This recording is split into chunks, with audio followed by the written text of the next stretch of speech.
hold on to your freaking vision and go back to the moment you started your company and go back to why. And don't let people trick you into doing things that aren't, they may be very, very good things. There was never a bad idea in that time period that anybody brought us. They were all good ideas. They just weren't on mission. And so hold on to your mission, hold on to your vision. And like, if that drives you and you're saying that out loud often, the right people will show up.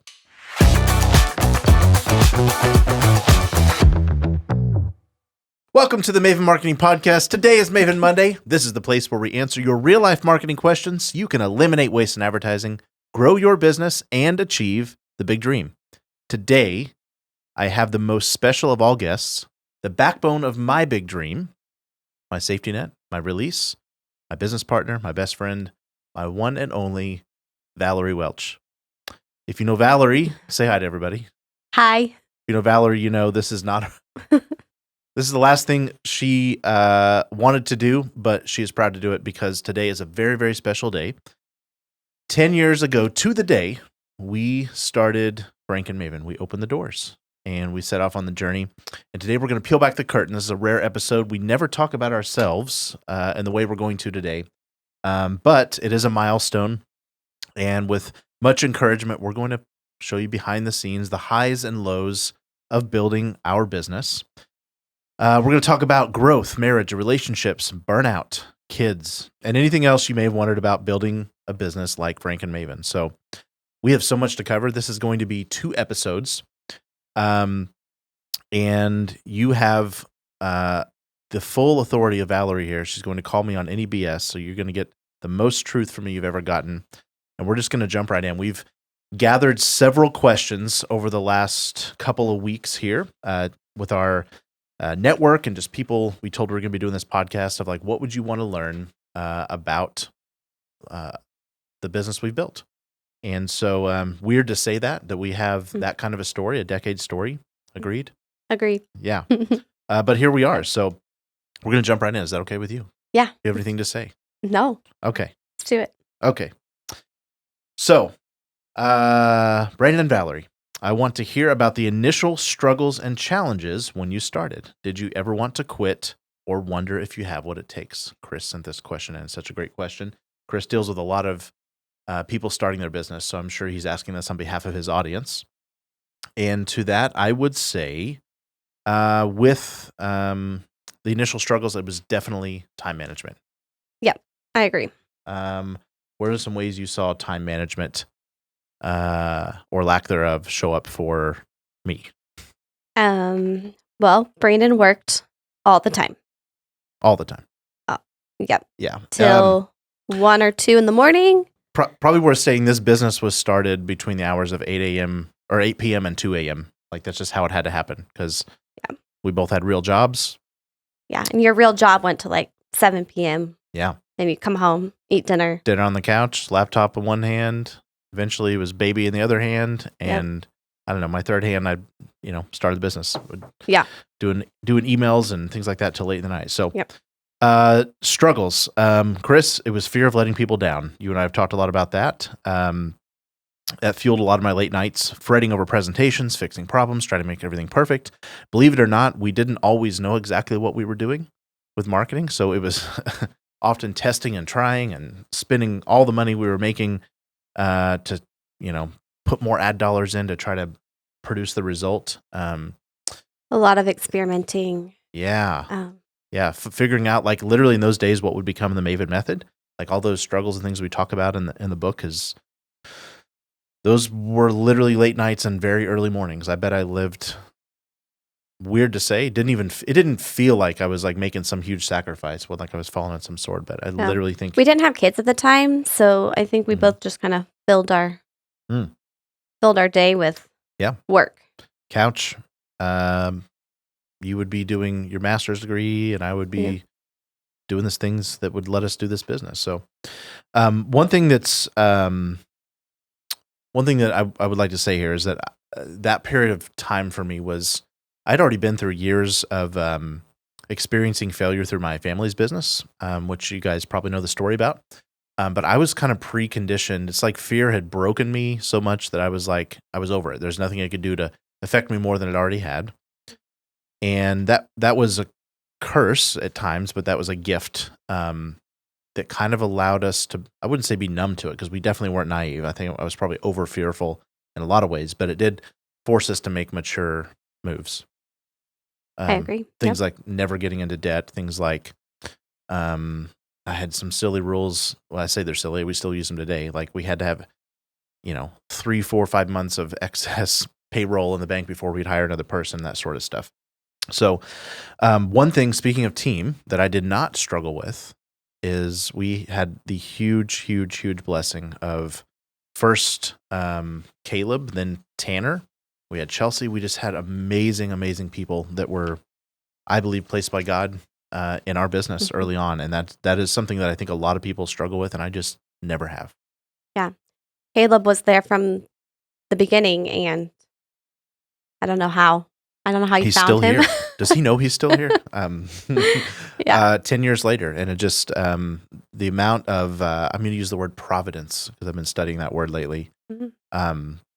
That was placed just around our little ecosystem was incredible, and it still continues to deliver. We have Nate the camera guys, we have LJs, we have Audreys, we have Rileys, and we have all of our Megans, Carters, and Caleb's, and all of our original people that we're so blessed to work with. So, what was a struggle for you? Did you ever worry if you could do it? Oh, I mean, I think I just woke up and did the day. I don't know if I ever thought I couldn't do it. I just had to do it. Had to. It wasn't a choice. I would say failure wasn't a choice for us. No, right? once we went on our own, we had to do it. Otherwise, or we had to do something else. So we kind of liked the company and liked what we were doing. It was fun. I think that helped. Yeah. True story. The person that pushed me off the ledge was Roy Williams to start this business, and he convinced me that I could do it. One of the key questions he asked was, what's your monthly debt? Do you owe a lot of people a lot of money? He's like, because if you're making decisions out of fear to pay bills or whatever, you'll never make the right decisions and it'll never work. And I was like, nope. We owed $738.42. I still remember the number, to Empire Bank at the time for our house. And that was the only payment we owed to anybody. And that was super key. So staying power. The other question that was the most important question was, does your wife believe in you? And she did. Yeah. She probably more than I did. Yeah. Thought that we should do it. So that's crazy. That's crazy talk. Yeah. Brandon's not one. I've always had trust in you. Because if it didn't work, he was going to find something else that did work. So I never worried about. That's a lot to say about an ad salesman. But you were the number one ad salesman. Well, we made it work. We made it work. So that's a great question, Chris. Thank you for asking that. Kind of related to that, next question is, what do couples need to prepare for when embarking on a business venture together? So if you are listening, and you probably have already been through this to some degree if you're married and have a business, but maybe you're looking at starting another business. Maybe you're going, wow, this is really wacky, having to deal with marriage and how do I put a business together. We've certainly seen friends and family members who I think we've learned from somewhat to do, somewhat not to do. Yeah. About how to be, good partners, you're my partner. Yeah. Life partners, wink. And building this business. And I think something we learned really early on, I'm not sure how we learned it, but we just learned that if we did not protect our time together, a gazillion things were going to take it. Yeah. Well, that's my love language, is time. Ooh. So when that was a key book. Yeah. When we didn't have time together, I was not a happy camper, maybe. So I think I only put my hand on that fire so many times, and I learned. Yeah. I think when we're struggling, we know that, we need to spend time together. Yeah. And we started just setting that up so that we would have that.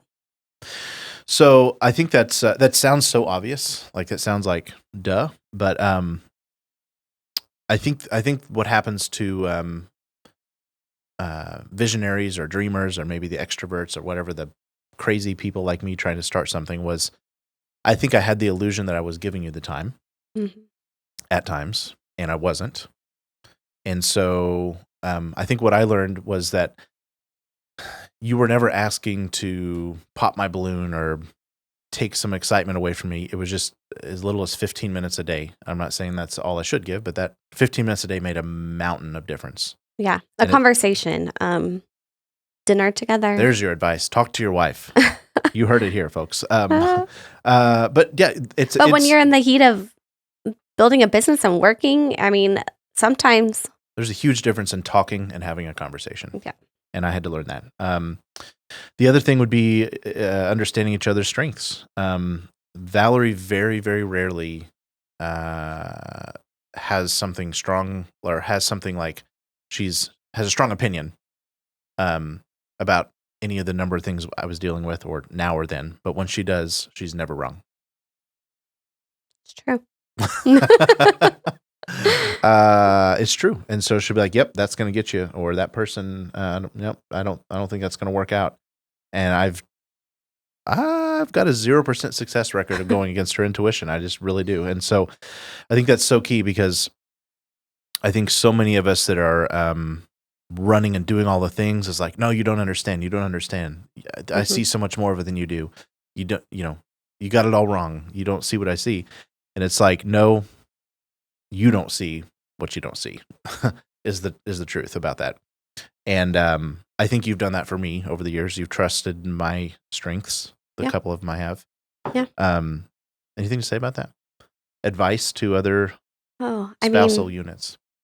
If find your strength, I that's kind of a big idea. I think once I realized that my intuition was pretty strong and pretty accurate, I'm not like it wasn't like big things, but just maybe little things that once we started listening to that, it did become better or easier. You're the dreamer. So once I let you dream and let you have that moment of extroverting, I think that's what you call it. Yeah.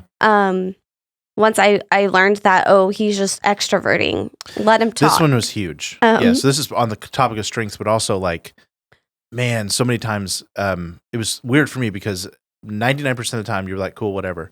And then I would have these moments of like, oh, we're going to buy this building and we're going to hire this person. I'm going to open up another branch and, probably going to buy this business too. And hey, I'm going to buy a helicopter. And it wasn't ever that you were popping my balloon, but it was like, okay, visionary overload. I need some details.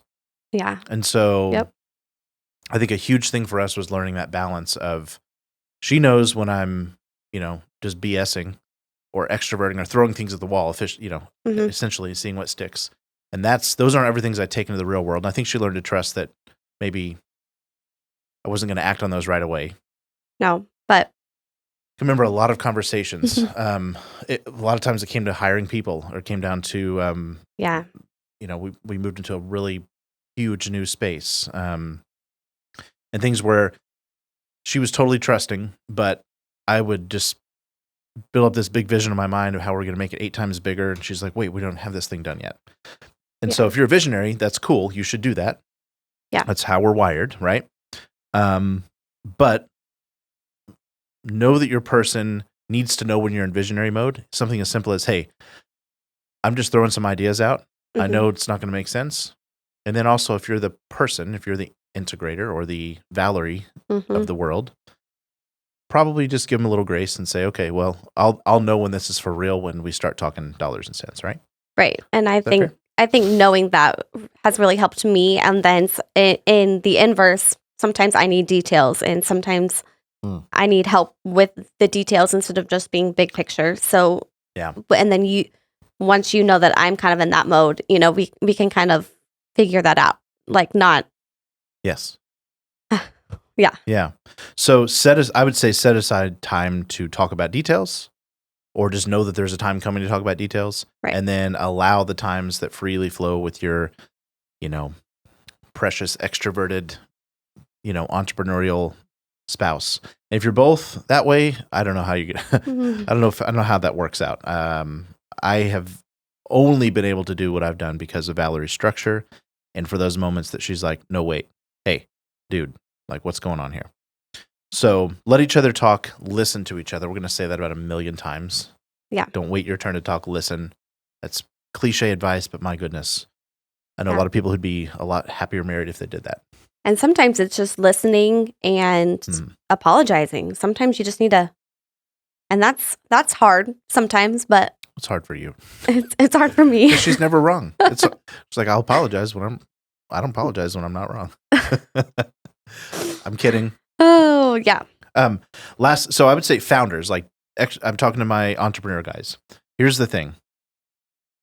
Your spouse has done so much to already trust you, and it's probably felt like you always have that. I think we end up taking that for granted. Like you have to realize, even if you're a dual income household, which for a while we were, but especially when you're not a dual income household, but that person has trusted you with reputation, oftentimes with financial things that they may not have full clarity on just because of the complexity of it. They've trusted you with the time and the people you're around every day. I mean, my goodness, there's the world we live in, which is one that is always trying to make us, present us with temptation and things like that. They trust all this freedom you have, and we think, okay, well, that's how it should be. I'm caveman going out to kill something, and that's true, and it's a blessing to have that trust if you've built it in your relationship. But sometimes it feels like blind trust, and it's not. And it doesn't mean that there's not fear and there's not moments of insecurity. So I think we have to check ourselves, and we have to go, okay, when she's asking about details, it's not like this, railroading my idea. And man, and moments of passion, I remember early on when I just didn't understand the difference, it felt like you were trying to pop my balloon, right? Right. Can I add something there? Add something. I think this might not be an option for everyone, but for me, I like to know the people you're working with and be involved. I like to know the clients. So whenever I had Anna, our third baby, in 3 years, I got to stay home. I was a teacher before that, and I took over the billing for the company. And so I get to talk and communicate, and it's not just I'm just included. I have a job, and I get to feel needed and feel like I'm contributing. Oh, she's needed, folks. So I've really enjoyed that. I've enjoyed getting to know the clients and then working with the team and being involved that way. So it kind of makes me feel more connected to the company instead of just being a stay-at-home mom. That's my greatest job, and I would do that over anything. But being involved is really helpful for me. Yeah. We have an amazing team. You're going to hear us talk a lot about that. And they have reciprocated that. And we just have kind of a family mentality here that has allowed for that in a lot of ways over the years. Builds a lot of trust that way. But I would say that's been key to our hiring process. We do not hire anybody unless Valerie has met them. And vice versa with Caleb, the other main leader in this company, and that's mostly and his wife. Yeah. How are we getting along? How are we jiving? We want the person to be happy here at work and at home. So it's not really I want the control or the no, it's not control. I don't trust Brandon. I 100% trust him. It's just let's get together and see how this goes and make sure it's a good fit, I think. Yeah. Yeah. So we didn't have that written down. Val made me prepare answers today. I was like, no, we'll just do it. She's like, no, we're going to write some stuff down. But that is huge. I'm talking to my guys and gals who are running the show and doing all the things. And you think, oh my God, my spouse, beautiful, wonderful, love him to death, but they would never possibly understand my world. That's not true. And you can make room, and you should make room. And the gesture and the trust and the connection that comes from that, being in it together, is irreplaceable, I think, in the equation. Has been for us, but I've seen so many other, I can think of a couple people who just literally, it's like, nope, I do work now and you do your thing now, and then we'll meet back at the house at 6:00. And it's like, no, I can't see that ever being, you're missing an opportunity at the very least. Yeah. And that's just kind of how we've always been. I've started little side hustles or, You started a side hustle without me? No. And I've included you and I've asked you, That's true. I've wanted your help, and I've, how can I make this graphic better? Or, So I think we both want that because we both want to be involved with what we're doing. I think we should do an ad for your side hustle. I'm done with it. Oh, she's done. Now it's homeschooling. Homeschooling, that's her side hustle. Homeschooling is my side hustle. Okay. Gosh, anything you would add couples need to prepare for when embarking on a business venture? I would just say, man, make that time. Try to find ways to do it together. I don't care if you're an attorney and your wife doesn't have anything to do with legal, or you're a surgeon and your husband doesn't know anything about that world. Like, I would say work outings, Christmas parties, make those things priority, that you do that. And another, I think when you would come home at a time, I would say my first question would be, how was your day? Or what'd you do today? And by the time you get home from working, 9-10 hours job, you don't want to talk about that. But I think for a while, whenever I was maybe feeling a little distant, you would look back at your calendar and give me the highs and the lows, and that was a good hack. That made me feel connected, even though you're like, I'm burnt out. I don't even know what I did today. That's true. But you would would an look out-of-body back. experience a lot of days. Yeah, I told because for a while it was like, I don't want to talk about work. I'm done, and that really made me feel like I'm not connected, or I don't need to know. There were days I would run 6 meetings. I'm talking heavy consult. We used to have 2 conference rooms. I would run the show in one, and I would literally like go to the bathroom, and as I'm coming out, they would hand me the sheet for the other, and the other people are in the other conference room, and it was back and forth 5 days a week. And so your fuse is burnt. And I know that feeling. I know, I'm not saying I'm past that. Like, there's days it's still the case, but have some sort of record. Like, you can try, you can find the high points of your day, and it's not just good, bad like that. Yeah. Like the it's language like when your kid offer. comes home from school or an activity, and you're like, how was it? And they say good. And that's not what you want. You want to know. Yeah. How was it? But maybe ask a question we've built into our house, which I think I actually learned from Megan, was what was the high point of your day and the low point of your day? Yeah. And that gives really good context. So thank you, Megan, for that hack. Yeah. But look back in your calendar, find something to say, man. Find the things. So, all right, next question. We gave that one a lot of stage time. It's so important, though. What fueled your original vision, and how do you find it when you lose it? How does this person know we lost our vision? Okay, this one's easy. What fueled the original vision was what we talked about it a couple Maven or Frankly Fridays ago. It's your pissed off moment. I was mad, not at my current situation or financial situation or anything like that, but my family endured a tremendous amount of pain. I, as somebody who was trying to rise up in my family's business and really make them proud, endured a tremendous amount of frustration, and I witnessed like my most important and foundational hero, which is my dad, and then my mom with that, just go through so much struggle. And it was a really good idea, and it was just there was a few things that came together that made the execution not happen. And one of those was marketing, and that was the thing I was in charge of. And so I just got incredibly pissed off at business owners who would make really good faith investments into things like marketing and not get anything to show for it. And so I wanted that to never happen to anybody again.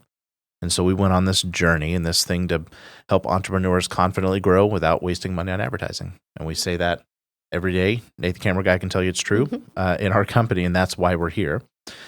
I can't say I've ever lost that completely. Like, the intuition and driving the decisions we make are always rooted in that. I'm so thankful that nothing ever distracted me enough to make that not true. But there are times I have not communicated it well. So if we forget it, or if we find ourselves working for some client in the past, or if we find ourselves maybe adding a service thing to our business and it's not the right thing to do, like, just going back to that vision, it's like, does it help an entrepreneur confidently grow without wasting money? And if that's true, we're onto something. But when it's not, we go back to it and we get out of that. That can be with team members who have different ideas. We've had some wonderful people over the years that just wanted to do a different type of work. And that was probably the biggest threat to my vision. Is there was at one point I tried too much to collaborate with a team on vision and not on execution. You remember that? Yeah.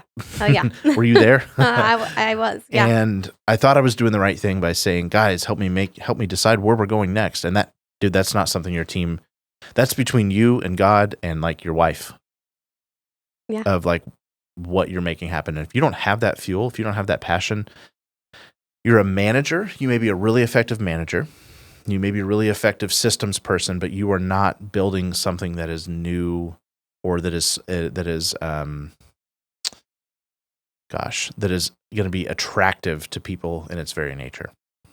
I think that time was kind of a shiny object for you. Maybe it kind of felt like it was. It was burnout that flared into a lot of grabbing at different things for it to be maybe the answer. But then also I had a really awesome team at the time that I wanted to honor and I wanted to make happy, and I wanted them to have everything they've ever wanted because I kind of felt like they had given that to me. And you were probably a little scared to lose them.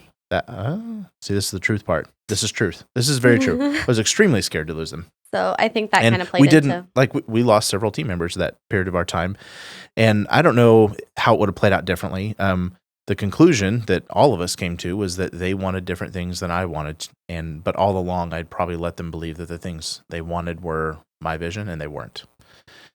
And I think that was just it's one of those experiences you don't realize how you got there.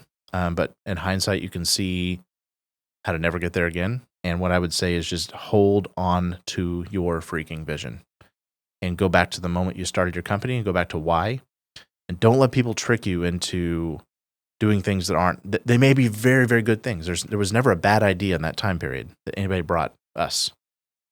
They were all good ideas. They just weren't on mission. And so hold on to your mission, hold on to your vision. And like, if that drives you and you're saying that out loud often, the right people will show up. Nate, the camera guy, will show up for you. Yeah. When you least expect it. Yeah. I mean that, Nate, the camera guy. Okay. Anything you would add to fueling our original vision? I mean, have your people. You one of your I forgot to say that. So important. Strengths is finding really good mentors and friends. So true. I don't know if it's a strength. I think it's I think it's harder than you think, but providence. Yeah.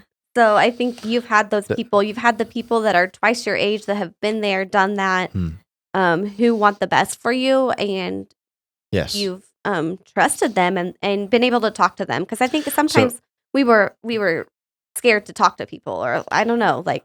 I observed my peers doing that, and one day I just kind of went, well, that sucks.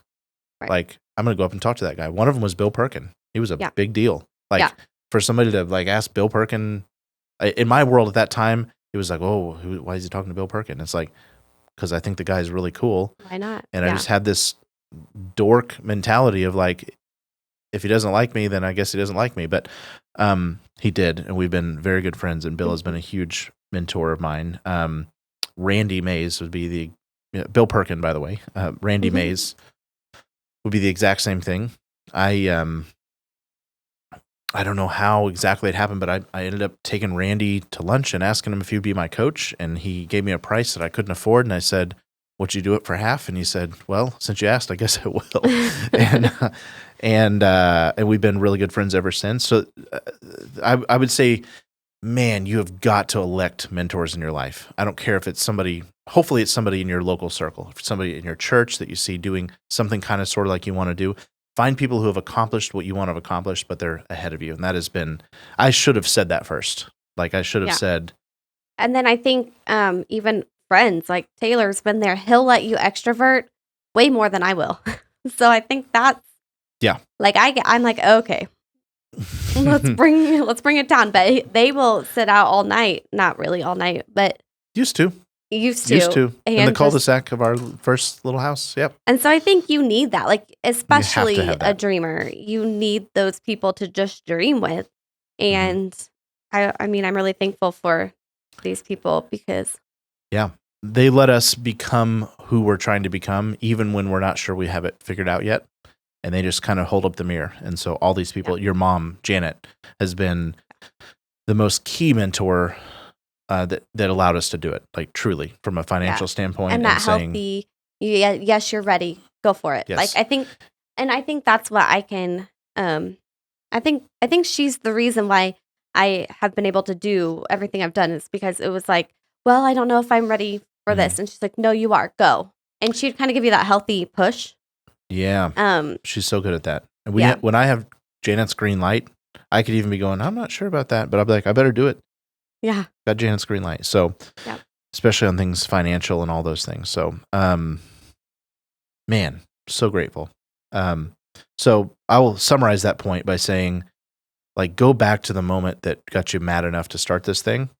If you lose your vision, and then surround yourself with people that allow you to talk about it and get excited about it, and then spend regular time with them. It's not just call them up when you're having a rough time. Like sometimes you're like, oh man, it's the last thing I have time for today is to go meet with Randy or Bill, but oh my gosh, I'm going to go to it anyway. And you end up coming away from that. It happened to me this morning, actually. Yeah. Thank you, Bill. Yep. Next question. Do you want to read it? Me? Yes. How was starting this business different than what you thought? What happened faster than you thought? What happened slower? What happened faster for me was clients and work. What would you say? And you had to do the work for the client. So it was a lot of time. Opportunities for us. We've been so blessed.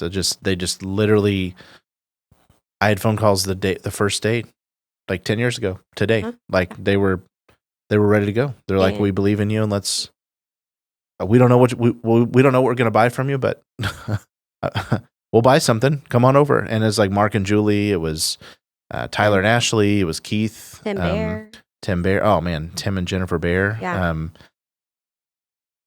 Just the coolest experience. And it's hard to say no too. It was like, well, we've got all these great opportunities. We can't say no. They're all great. Down.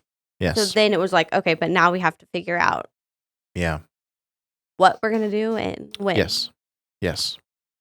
What happened slower, still happening pretty slow, is freedom and balance. And I'm not going to say I longed for this or that was never, dude, if your vision is to start a business so you can go live a life of freedom, just go work for somebody. I'm serious. Like, oh yeah. Go be a good selling something or be good at a craft or work remote or something. But like, if that is why you're leaving your job or why you're trying to grow your current business or whatever, that's a bad motive in my opinion. I've never seen that be sustainable. At this point, we've consulted thousands of business owners, one-to-one or off a stage or just groups and programs and stuff we've been a part of. And anybody who's going, my why is that I want to travel the world and do this. And it's like, and it's like, I'm sure that's your why, and that's fine. We all want that. Mm-hmm. And Valerie and I have been blessed enough to be able to start enjoying some of those things. Yeah. But even when we're enjoying those things, we're still, you still take calls. Yeah. And that's when your work is your, yes. What do you say? When your work is your play. When your work is your play, like it doesn't matter. You want to take that call. You want to talk to those people because they're your friends. Like all of your clients are. Yes. And your employees. Like it's never I've got to go work. But there's never a time when your phone isn't on. Yeah. Or I'm not available. It's not that we can't create healthy boundaries because we do. There are times I look at it and I go, I'm not going to answer that right now. That can wait. It's a special moment. And probably that's most of the time now, but it's not like, ooh, don't bother me. It's 5:01. Like you're never going to have, if you're building a business of passion and purpose, I don't think you're ever going to have that. I just, you can now, doesn't mean you can't make money other ways. Doesn't mean you can't invest passively into businesses and be just not the leader. But when you're the leader, dude, like until you are no longer the leader, you are not off. And even if you are incredibly gifted at meditation or whatever, and you get away from it for hours or days or even a week, it's not ever this thing. And I'm preaching to the choir to anybody listening right now, but to anybody who's young, I'm thinking of myself 10 years ago, I never really had that ambition. No. I had this ambition. And it's in the first page of our book. The master in the art of living makes little distinction between his work and his play, his labor and his leisure, his mind and his body, his information and his recreation, his love and his religion. That's my favorite line. He hardly knows which is which. He simply pursues his vision of excellence at whatever he does, leaving others to decide whether he is working or playing. To him, he's always doing both.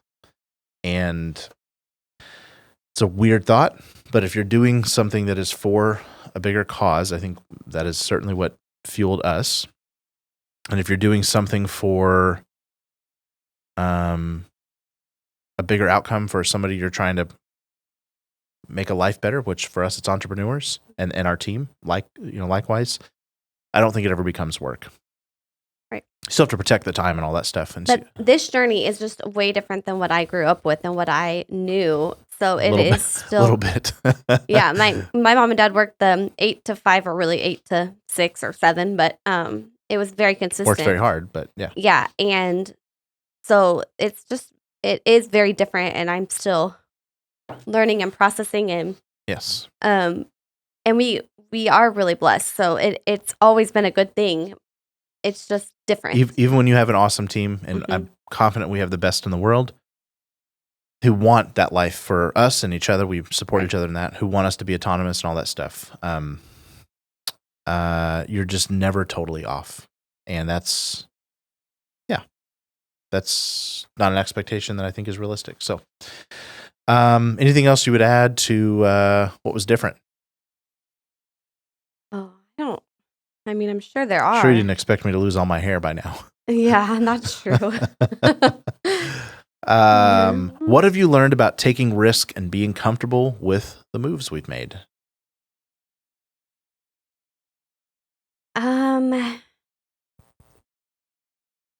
Taking risk. I feel like we both kind of thrive off of taking risk. So I think that kind of fuels both me and you. Mm-hmm. So I don't know if it's ever comfortable, but it's... Yeah. One of my friends, Marcus, a good friend of mine, said this probably better than I've ever heard it said. He said, like, it was actually in a different context, but he was saying, when you start your business, did that feel uncomfortable? It's like, hell yeah, it felt uncomfortable. It's like, he's asking, did you wonder if you're going to make it and all this stuff? Of course, right? He's like, that's called risk. And it doesn't matter what level you're at. If you don't feel that feeling a little bit, you're not growing. That's okay. Maybe you don't want to grow, but if you want to grow, that feeling has to be there. My flight instructor, Earl, I was really wanting to, pursue my license probably faster than I should have at one point. And he goes, dude, nothing grows without stress and restraint. He goes, anything in nature that grows too fast, what do we call that? Cancer. Oh. Anything in nature that grows faster than it should is called cancer. Yeah. And that's the only thing that grows faster than it should. Right. And so, like risk, like I think we all get here. Like it's not that we ever get immune to it. It's that we go, okay, if it's the right type of risk, and if I've stopped and I've gotten counsel, and if I've, slept a reasonable amount of time on this, sometimes you just got to do it. The risk isn't going to go away. And if it does, your opportunity is probably gone on the other side of that. This is why people that win the lottery end up losing everything, and they never actually make an impact. So yep. It can become more calculated the more wise you get. Hopefully that's happening. Good decisions come from bad experiences, right? Right. But to get to the next level, whether it's 10 million or $10, you're going to have to risk a certain amount of resources and security if you're going to gain. Yeah, I think initially, especially when we take a bigger risk, I really struggle, and then I breathe a minute, and I know it's going to be okay. But I think out of the two of us, you take the risk, and I don't do that. Don't put that on me. No, well, we take it. We take the plunge, but it's like But even with scheduling or routines, like anytime something changes, I kind of struggle initially, and then I acclimate. But I think so. Risk is scary. Yeah. with that, Dave Ramsey, the book's sitting on the floor here. I would reach down, but you'd see my bald head. We've got this camera positioned just right enough to where it's got the illusion. We read that book really early on, and one of the biggest things that I learned from that is don't risk what you're not willing to lose. Right. And so the risks we've taken have been scary, and they could have ended badly, but they would have never, I can't think of a risk we've taken that would have ever put us under because we're very adverse to debt. Would have ever taken us to a level that we couldn't have overcome. Right. They've been hard, maybe been disappointing, but don't risk what you're not willing to lose. Sometimes you have to remind me of that, I think. I'm like, oh, and then I'm always thinking it's like a jiu-jitsu. I don't know anything about that except for like I know that it's always thinking about how you're going to get out of a certain situation. Yeah. And like at flying, the analogy I have is we always have a path out. If we fly that helicopter in somewhere, we don't ever land until we know what our path out is, and hopefully we have 2 or 3. Right. There you go. That's your flying lesson of the day. Okay. Hopefully you're having fun. I'm having so much fun. We should do this more often. We're going to cut this episode short. We want to make this into 2 episodes. So if you have any questions between now and the next episode, please send them to mavenmonday@frankandmaven.com. While you're there, sign up for the Maven Monday newsletter. We have all kinds of this stuff that we talk about with other business owners, and there's lots of goodies in there to help you start your week with confidence. But until the next episode, we will be here every Monday answering your real-life marketing questions so you can grow your business, eliminate waste in advertising, and achieve the big dream, because marketers who can't teach you why are just a fancy lie. Have a great week.